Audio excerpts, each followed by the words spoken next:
নমস্কার বন্ধুরা, শ্রাবণী রান্নাঘরে আপনাদের সবাইকে স্বাগত জানিয়ে আমি প্রতিদিনের মতো আবারও আজকের একটা রান্নার ভিডিও নিয়ে আপনাদের সামনে চলে এসেছি। আজকের আমি আপনাদের হাতে মেখে একটা সজনে ডাঁটার রেসিপি বানিয়ে দেখাবো। আশা করি আপনাদের ভালো লাগবে। তার জন্য কিন্তু আমার পুরো ভিডিওটা আপনাদের দেখতে হবে। আর দেখা শুরু করার আগে একটা লাইক দেবেন, ভিডিওটা দেখে সুন্দর একটা কমেন্ট করবেন, আর ভিডিওটা শেয়ার করতে ভুলবেন না। তাহলে চলুন আজকের আমি হাতে মাখা সজনে ডাঁটার রেসিপিটা কিভাবে বানাচ্ছি সেটা আপনারা একবার দেখে নিন। রান্নাটা করার জন্য প্রথমে আমি এখানে দেখুন একটা বড় সাইজের বাটি নিয়ে নিয়েছি। এবার আমি বাটির মধ্যে প্রথমে দিয়ে দেব এখানে সজনে ডাঁটা। এখানে কিন্তু সজনে ডাঁটাগুলো এইভাবে একটু লম্বা লম্বা করে কেটে আর আঁশগুলো ছাড়িয়ে ধুয়ে পরিষ্কার করে রেখে দিয়েছি। সেই সজনে ডাঁটাগুলো আমি এখানে দিয়ে দিলাম। আর দেব আমি এখানে আলু। এখানে কিন্তু দুটো একটু মাঝারি সাইজের আলুকে এইভাবে একটু সরু সরু মানে লম্বা লম্বা করে পাতলা পাতলা করে কেটে রেখেছি, সেই আলুটা আমি এখানে দিয়ে দিলাম। আর দেব আমি এখানে পেঁয়াজ। এখানে কিন্তু একটা মাঝারি সাইজের পেঁয়াজকে এইভাবে একটু সরু সরু করে কেটে রেখেছি, সেই পেঁয়াজটাও কিন্তু এখানে দিয়ে দিলাম। আর দেব আমি এখানে টমেটো। এখানে কিন্তু একটা টমেটোকে এইভাবে লম্বা করে কেটে রেখেছি, সেই টমেটোটাও আমি এর মধ্যে দিয়ে দিলাম। এইবারে আমি এর মধ্যে দিয়ে দেব দেখুন নুন। এখানে কিন্তু আন্দাজ মতো নুন দিয়ে দিলাম। আর দেব এখানে হলুদের গুঁড়ো, আর আমি দেব এর মধ্যে লঙ্কার গুঁড়ো, আর আমি এর মধ্যে দেব খুব সামান্য একটু স্বাদের ব্যালেন্সের জন্য চিনি। আর আমি দেব এর মধ্যে সর্ষের তেল। এই রান্নাটা কিন্তু অবশ্যই করে সর্ষের তেলে করার চেষ্টা করবেন, তাহলে কিন্তু খেতে বেশি ভালো লাগবে। এইবারে দেখুন এই সমস্ত কিছু এবার হাত দিয়ে খুব ভালো করে মেখে নিতে হবে, যাতে সমস্ত মশলাগুলো খুব ভালোভাবে কিন্তু মাখা হয়ে যায়। এইভাবে হাত দিয়ে কিন্তু বেশ ভালো করে এটাকে মাখতে হবে। যেহেতু হাতে মাখা সজনে ডাঁটার রেসিপি, তাই এইভাবে একটু হাত দিয়ে কিন্তু এটাকে সুন্দর করে মেখে নেব। এইভাবেই কিন্তু মেখে নিতে হবে। আর আমি প্রতিদিনের মতো আপনাদের একটা কথাই বলবো যে প্লিজ আমার ভিডিওটা আপনারা টেনে টেনে দেখবেন না, পুরো ভিডিওটা দেখুন। আশা করি আপনাদের ভালো লাগবে। এটা কিন্তু একটু সময় নিয়ে এইভাবে একটু মেখে নিলেই হবে। সমস্ত কিছু খুব ভালোভাবে মেখে এখানে রেখে দিয়েছি। আর অন্যদিকে দেখুন আমি কিন্তু এখানে গ্যাসটা অন করে একটা কড়া বসিয়ে দিয়েছি। এইবারে আমি কড়ার মধ্যে দিয়ে দেব সর্ষের তেল। এখানে কিন্তু আবারও একটু সর্ষের তেল দিয়ে দিলাম। দিয়ে তেলটাকে প্রথমে খুব ভালোভাবে একটু গরম করে নেব। তেল কিন্তু এখানে ভালো করে গরম করে নিতে হবে। আর আমার চ্যানেলের নতুন বন্ধু পুরনো বন্ধু সবাইকেই বলছি আমার তরফ থেকে অনেক অনেক ভালোবাসা। নতুন বন্ধুদের বলবো যদি আমার চ্যানেলটা সাবস্ক্রাইব করেন তাহলে পাশে থাকা বেল বাটনটা অবশ্যই প্রেস করে দেবেন, যাতে আমি যখনই কোনো নিত্য নতুন ভিডিও আপলোড করব সবার প্রথমে আপনাদের কাছে নোটিফিকেশান চলে যায় এবং আপনারা আপনাদের সময় মতো ভিডিওটা দেখে নিতে পারেন। আর পুরনো বন্ধুদের বলবো এইভাবে আমার পাশে থাকার জন্য, আমাকে এগিয়ে যেতে সাহায্য করার জন্য আপনাদের অসংখ্য অসংখ্য ধন্যবাদ। দেখুন আমি কিন্তু কথা বলতে বলতে এখানে তেলটাও গরম হয়ে গেছিল। আর এর মধ্যে আমি দিয়ে দিয়েছি এখানে কয়েকটা বিউলির ডালের বড়ি।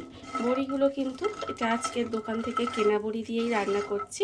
এবারে দেখুন বড়িগুলো আমি এখানে লাল লাল করে একটু ভেজে নিচ্ছি। এই বড়িগুলো কিন্তু সুন্দর করে লাল করে একটু ভেজে নিতে হবে।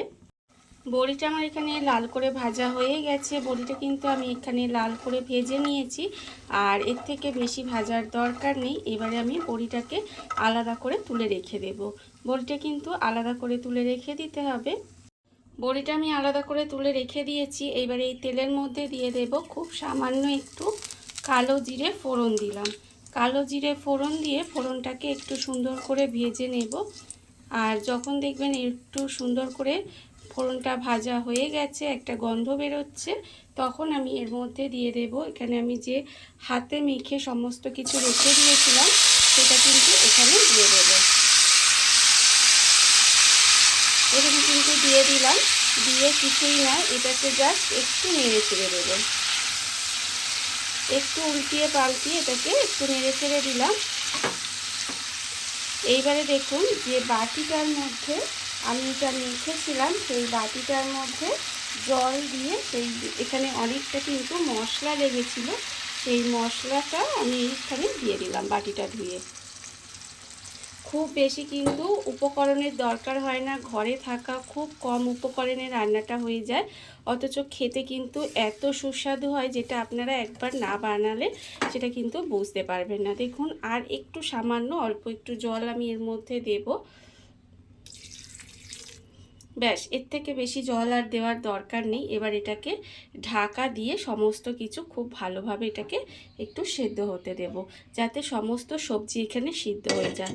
আর এটা এখানে যতক্ষণ রান্না হচ্ছে ততক্ষণ দেখুন অন্যদিকে এখানে আমি হাফ চামচ সাদা সর্ষে আর হাফ চামচ কালো সর্ষে রেখে দিয়েছি, সেটা কিন্তু আমি শিলে বেটে নেব।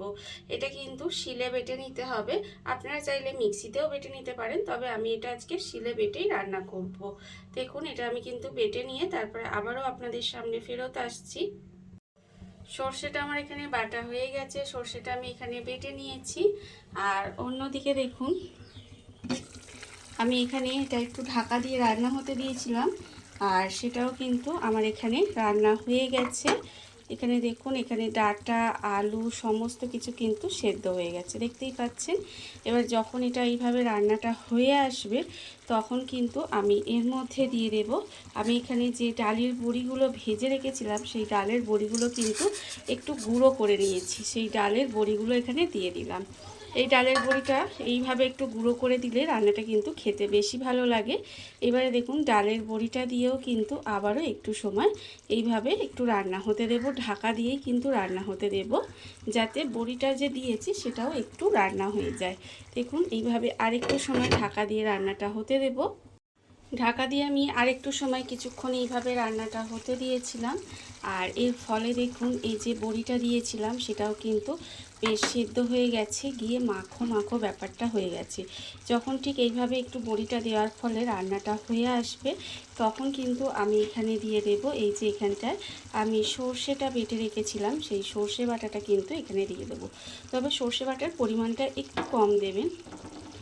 দেখুন সর্ষে বাটাটা দিয়ে দিলাম, দিয়ে এবার এটাকে আলতো হাতে মিশিয়ে দেব।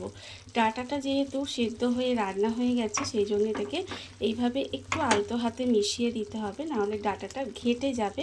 সেই জন্য দেখুন এইভাবে একটু হালকা হাতে এটাকে মিশিয়ে দিচ্ছি, মিশিয়ে দিয়ে আর ঢাকা দেব না, এটাকে 1 থেকে 1.5 মিনিট মতো এইভাবে একটু ভালো করে রান্না করে নেব। সর্ষেটা দিয়ে কিন্তু বেশিক্ষণ রান্না করবেন না, 1 মিনিট মতো এইভাবে একটু রান্না করে নিয়েছিলাম। আর এখানে দেখুন রান্না আমার একেবারে রেডি হয়ে গেছে। এইবারে নামানোর আগে আমি এর ওপর থেকে দিয়ে দেব একটু কাঁচা সর্ষের তেল, অল্প সামান্য একটু কাঁচা সর্ষের তেল দিয়ে দিলাম।